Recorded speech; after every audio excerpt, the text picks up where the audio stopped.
अच्छा ज़ैनब, हम आज बात करें रिएक्टिव अब्यूज़ के बारे में। रिएक्टिव अब्यूज़ ये होता है कि आपने जैसे किसी के साथ बहुत ज़्यादा कुछ करते हैं, आप उसे जिच करते हैं, आप उसे इतना तंग करते हैं, इमोशनली ट्रॉमा देते हैं, फिजिकल ट्रॉमा देते हैं, मेंटल ट्रॉमा देते हैं।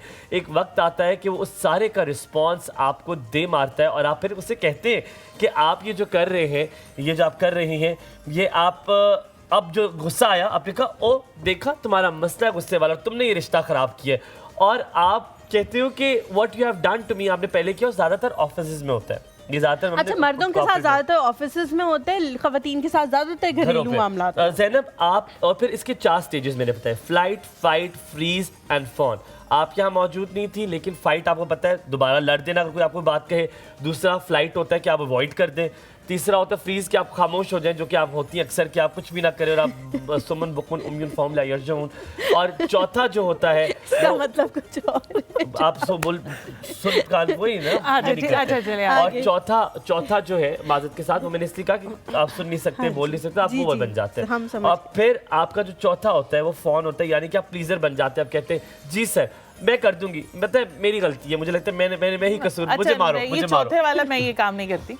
शुरू में भी कभी ज़ैनब नहीं किया किसी को प्लीज करने के लिए कि चलो यार ये इतनी चक कर रही है तो कर ही देती हूँ, चलो ठीक है मेरी गलती। टीज करने के लिए अगला अगर मेरे साथ बुरा कर रहा है तो उसके साथ उस तरह बुरा नहीं करती मैं कभी। हाँ। मेरी नेचर में ये चीज़ नहीं है।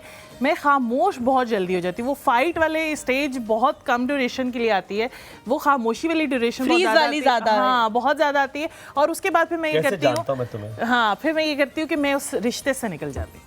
एक तो ये इतना कोई आसान तरीका इसने ढूंढा। हाँ, क्यों पता है मसला ये है कि जब उसको मेरे से इतनी प्रॉब्लम्स हो रही हैं तो फिर उसके साथ रह के क्या करना है ना। तुझे मुझे पता है रिश्ते से नहीं निकलती ना।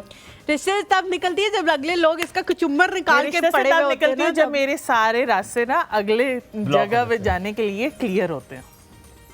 मैं तब निकलती हूँ। बड़ी सियानी ऐसे थोड़ी निकलती हूँ। तो वो खामोशी का ड्यूरेशन तभी तो ज्यादा हो जाता है। बड़ी चालाक, मुझे तो ऐसी चालाक लड़कियां बड़ा डर लगता है। ऐसी चालाक, ये चालाकी नहीं है भाई, ये समझदारी है, ये अक्लमंदी है, ये अपना फ्यूचर सिक्योर करना है। मुझे अल्लाह मियां ने एक ही जिंदगी दी है ना, दिमाग भी दिया, एक ही दिमाग दिया जो थोड़ा सा कम दिया। अच्छा हलीमा, व्हाट इज यू, आप क्या करती हैं ज़्यादा सिचुएशन में? कौन सा स्टेज है आपकी? यार सिचुएशन टू सिचुएशन डिपेंड करता है कि क्या करती हूँ मैं। मेरे दफ्तर वाले लोगों के साथ मेरी इक्वेशन अलग है। क्या है दफ्तर में? क्या है? फाइट। और ये मैंने पता है किस तरह का है, वो एक गेम है जिसके शुरुआत है फाइट। तो वो फाइट हो जाती है मेरी। हाँ, अपने घर में भी, मतलब मेरे पेरेंट्स के साथ फाइट या फ्लाइट। मैं कहती हूँ करनी है मेरे से फाइट तो ठीक है, नहीं तो मैं अपनी चाबी उठाती हूँ, मैं कहती हूँ ओके अल्लाह हाफिज व नासिर हो रहे। ससुराल में ज्यादातर फ्रीज ही हूँ। वो वाली स्टेज नहीं है, वो फ्लाइट में उसकी रीजन है, उसकी रीजन है, बस ये है कि वो लोग भी मेरे साथ फ्रीज ही हैं।